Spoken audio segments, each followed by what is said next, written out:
Golden opportunity. काफी लोग कह रहे हैं न्यूजीलैंड वर्किंग हॉलिडे वीजा आ गया है, बट काफी लोग अभी भी यही कह रहे हैं कि अभी कोई ये वीजा होता ही नहीं है। इसमें कितनी रियलिटी है कि भाई न्यूजीलैंड वर्किंग हॉलिडे वीजा होता है या नहीं होता है। Hello friends, welcome back to live blogs. तो आई होप आप लोग सही होंगे, मैं भी एकदम फैंटास्टिक हूँ। My name is Divyani Gupta और आज की वीडियो बात करने वाले हैं हम एक ऐसे वीजा के बारे में जो कि भाई काफी लोग का ड्रीम होता है, अब्रॉड जाने का, स्टडी करने का, एक्सप्लोर करने का और वर्क करने का। बट काफी लोग सोच रहे हैं कि भैया ये इंडियंस के लिए फेक न्यूज है, न्यूजीलैंड वर्किंग हॉलिडे वीजा ऐसा होता ही नहीं है।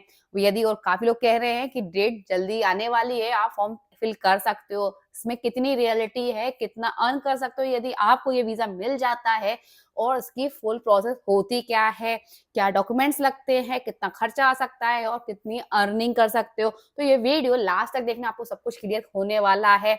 चलिए स्टार्ट करते हैं बिना किसी टाइम वेस्ट के। उससे पहले हमारी वीडियो अच्छी लगती है तो लाइक करना, शेयर करना, सब्सक्राइब करना। अवर चैनल ऑल्सो कोई भी डाउट हो तो आप मुझे कमेंट करके पूछ सकते हो या आप मुझे व्हाट्सएप ग्रुप पे ज्वाइन कर सकते हो। वहां आपको सारे लेटेस्ट अपडेट मिलते रहेंगे, वीजा से रिलेटेड, जॉब से रिलेटेड या यूके लाइफ एक्सपीरियंस रिलेटेड। यदि आपको न्यूजीलैंड वर्किंग हॉलिडे वीजा चाहिए है या आपको ऑस्ट्रेलिया वीजा चाहिए या आपको स्पेन वीजा चाहिए, तो वहां सारी इन्फॉर्मेशन आपको मिलती रहेंगे। तो ये वीडियो बिल्कुल मिस मत कर देना और मुझे फॉलो करना बिल्कुल ही मत भूल जाना। और उससे भी इंपॉर्टेंट, यदि आपको मुझसे 1 to 1 बात करनी है तो सिंपल आपको 1 to 1 लिखना है। मैं आपको बता दूंगी आप मुझसे कैसे बात कर सकते हो, वो भी 1 to 1 डायरेक्ट। चलिए स्टार्ट कर देते हैं। सबसे पहले बात कर लेते हैं वर्किंग हॉलिडे वीजा होता क्या है। भाई काफी लोग कह रहे हैं कि ये फेक है और कोई रियलिटी नहीं है, ऑफिशियल वेबसाइट में भी नहीं है। तो सबसे पहले हम जान लेते हैं कि भाई what is the New Zealand working holiday visa for Indians. कि भाई एक ऐसा वीजा है जिसमें आपको न्यूजीलैंड जाने का मौका मिलता है। आपको चाहे एक्सप्लोर करना हो, वर्क करना हो या आपको शॉर्ट टर्म स्टडी करना है, वो भी पूरे 1 साल के लिए। कंडीशन क्या है भाई, सिर्फ आपकी एज 18 से 30 के बीच में होनी चाहिए। उससे भी इंपॉर्टेंट चीज कि भाई आप न्यूजीलैंड में पूरे 1 साल की वर्क कर सकते हो। हाँ, बट आप स्टडी सिर्फ शॉर्ट टर्म के लिए कर सकते हो, बट पूरे 1 साल के लिए फुल टाइम या पार्ट टाइम बोला जाए या परमानेंट या टेम्पररी पूरे 1 साल के लिए वर्क कर सकते हो। उससे भी इंपॉर्टेंट चीज कि भाई आप न्यूजीलैंड में पूरे 1 साल के लिए एक्सप्लोर भी कर सकते हो विदाउट किसी प्रॉब्लम के आए।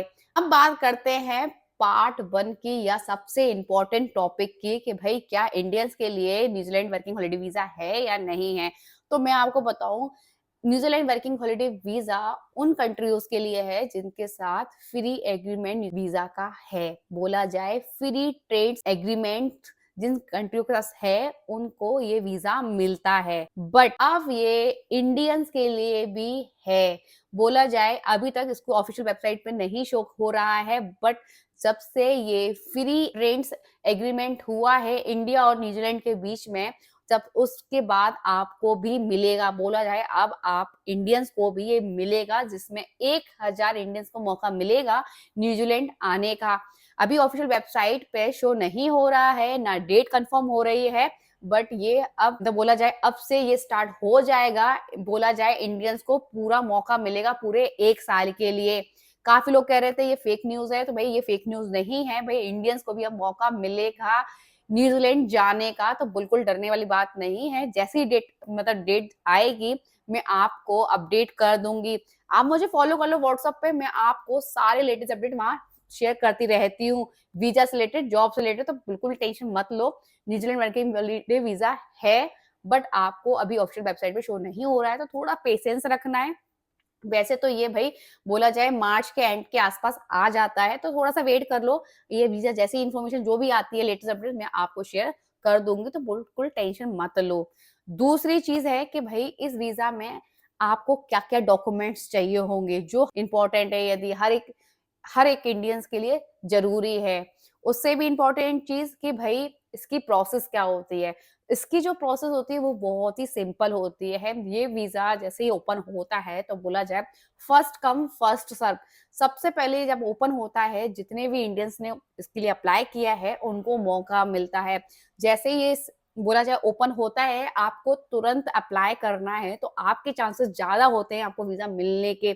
इसमें लॉटरी बेस नहीं होता है, जैसे यूके गोल्ड वीज़ा के लिए क्या करना होता, सिर्फ़ आपको वीज़ा के लिए अप्लाई करना होता था, आपको वेट करना होता था 15-20 दिन में, उसके बाद आपको पता चलता था क्योंकि काफ़ी लोग अप्लाई करते थे। 1 लाख पीपल ने अप्लाई किया था इस बार, उनको सिर्फ़ 3000 कैंडिडेट्स को मिला था।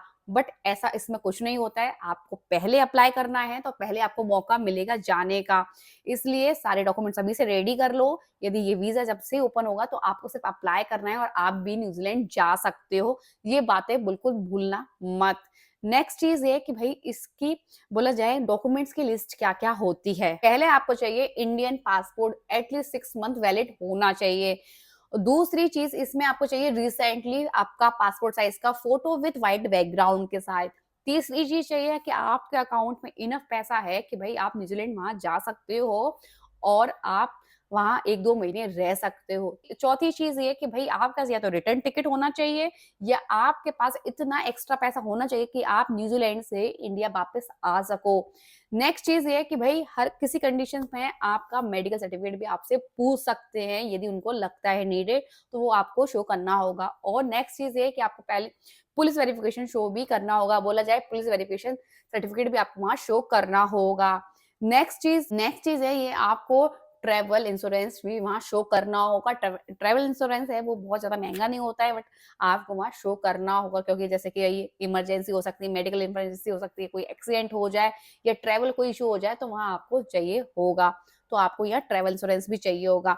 बस आपके पास इतने डॉक्यूमेंट्स होने चाहिए, उसके बाद सिर्फ़ आपको अप्लाई करना है। आपको अप्लाई करना है तो आप लिख देना फुल प्रोसेस मैं आपको फुल प्रोसेस बता दूँगी कैसे आप इसको अप्लाई कर सकते हो। सबसे इम्पोर्टेंट चीज़ कि सारे डॉक्यूमेंट्स आपके पास रेडी होने चाहिए, जैसी डेट आएगी तो आपको तुरंत फॉर्म फिल करना है। अब बात कर लेते हैं कुछ रियलिटी की, कि भई आपका मंथली कितना खर्चा आ जाएगा और आप कितना अर्न कर सकते हो। जो हर एक इंडियंस के लिए इम्पोर्टेंट होता है, वही सबसे पहले आता है दिमाग में कि हम इंडिया से किसी भी फॉरेन कंट्री में जाएँ तो हमारा मंथली कितना खर्चा आ जाएगा यदि हमारे पास जॉब नहीं है। तो भई हम सबसे पहले बात कर लेते हैं, तो टोटल खर्चे के बारे में बात कर लेते हैं, तो भई आपको वीज़ा की फीस देनी होगी जो अराउंड अराउंड आपकी आएगी 25,000 के आस-पास पूरे 1 साल के लिए। दूसरी चीज़ यदि आप मेडिकल कराते हो तो आपका अराउंड अराउंड खर्चा आ जाएगा 7 से 10,000 के बीच में। तीसरी चीज़ ये अभी पुलिस वेरिफिकेशन कराते हो तो अराउंड अराउंड आपका 1,00,000 के आस-पास वो भी आ जाएगा। तीसरी चीज़ यदि आप फ्लाइट का खर्चा देख लेते हो तो आपका टिकट जो आएगा अराउंड अराउंड चलेगा वो आपका 70 से 80,000 के आस-पास आपका आ जाएगा आराम से, जो चीपेस्ट से चीपेस्ट देखोगे तो मतलब अराउंड लेके चलते हैं तो 90,000 के आस-पास मान के चलो। आपका और फंड की बात कर ली जाए कि आपके अकाउंट में कितना मिनिमम अराउंड अराउंड आपके अकाउंट में 2.5 लाख के आस-पास होना चाहिए। यदि आपके पास रिटर्न टिकट नहीं है तो आप अराउंड अराउंड 1 लाख उसका एक्स्ट्रा मान लो, तो 3 साढ़े 3 लाख के आस-पास आपके फंड में होना चाहिए। तो टोटल खर्चे की बात कर ली जाए तो आप मान के चलो 5 से 6 लाख के आस-पास। तो आप अराउंड टोटल खर्चा मान के चलो तो वो अराउंड अराउंड आपको पड़ेगा 5 से 6 लाख के आसपास। भाई जो आप इंडिया से न्यूजीलैंड जा सकते हो जिसमें वीजा की फीस, हेल्थ सब चार्ज, ये सारी डिटेल्स आ गई जिसमें आपका होटल का नहीं है, हाँ आपके फ्लाइट का है। बस आप वो सारी मतलब आपको एटलीस्ट 4 से 5 लाख या 5 से 6 लाख रुपए तो आपको खर्च करने ही होंगे।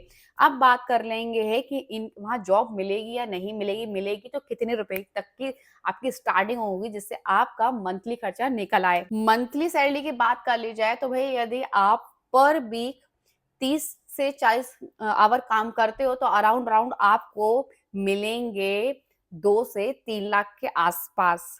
बट आप जब 30 टू 40 आवर वर्क करोगे तो बोले मिनिमम यदि आप 1 घंटे का काम करते हो तो आपको अराउंड अराउंड आपको मिलेंगे $23 न्यूजीलैंड वाले। तो आप यदि इंडियन करेंसी में कन्वर्ट कर लिया जाए तो आपका मतलब $1 अभी अराउंड अराउंड न्यूजीलैंड डॉलर के हिसाब से आपका 54 रुपए है। तो आप उसको कन्वर्ट कर लेना कि आपको कितना मिलेगा। दूसरी चीज़ ये कि भई आपको मिनिमम इतना तो मिलेगा जिसमें आपका मंथली खर्चा तो निकल ही आएगा। क्योंकि भई आप अकोमोडेशन की बात कर लो तो भई आपको $600 के आस-पास पड़ेगा आपको। यदि आप फूड की बात कर लो $300-400 के आस-पास खाने-पीने का पड़ेगा। ट्रांसपोर्ट की बात कर लो तो 100 या $200 के आस-पास वो पड़ेगा आपको।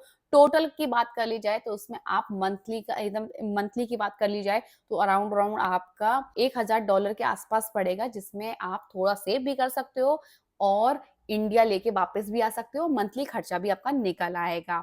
जॉब्स कहाँ मिलेंगी, कैसे मिलेंगी, तो आप मुझे कमेंट कर देना कि न्यूज़ीलैंड टुडे वीज़ा यदि आप ट्राई करने की सोच रहे हो, वीज़ा लेने की सोच रहे हो, तो आप मुझे बता देना। तो मुझे कमेंट में लिख देना। न्यूज़ीलैंड जॉब्स में आपको फुल लिस्ट शेयर कर दूँगी, कैसे आप अप्लाई कर सकते हो, जॉब को कहाँ-कहाँ फाइंड कर सकते हो, किस-किस सेक्टर में आपको जॉब मिल सकती हैं। आई होप आपको सारे डाउट्स क्लियर हो गए हों कि आपको क्या करना है, कैसे जॉब फाइंड करना है, न्यूज़ीलैंड वर्किंग हॉलिडे वीज़ा है या नहीं है, तो मैंने आपको फुल गाइड कर दिया है। बिल्कुल भी ये वीडियो मिस मत कर देना और ये वीडियो अच्छी लगी तो लाइक करना, शेयर करना, सब्सक्राइब करना हमारे चैनल। ऑल्सो कोई भी डाउट हो तो मुझे कमेंट करके पूछ सकते हो या आप मुझे व्हाट्सएप ग्रुप पे जॉइन कर सकते हो। वहाँ भी आपको लेटेस्ट अपडेट मिलते रहेंगे। वीज़ा से रिलेटेड, जॉब से रिलेटेड या यूके लाइफ एक्सपीरियंस से रिलेटेड। यदि आपको मुझसे वन टू वन बात करना है तो सिंपल आपको वन टू वन लिखना है, मैं आपको फुल गाइड कर दूँगी और आप मुझसे डायरेक्ट कॉन्टैक्ट भी कर सकते हो।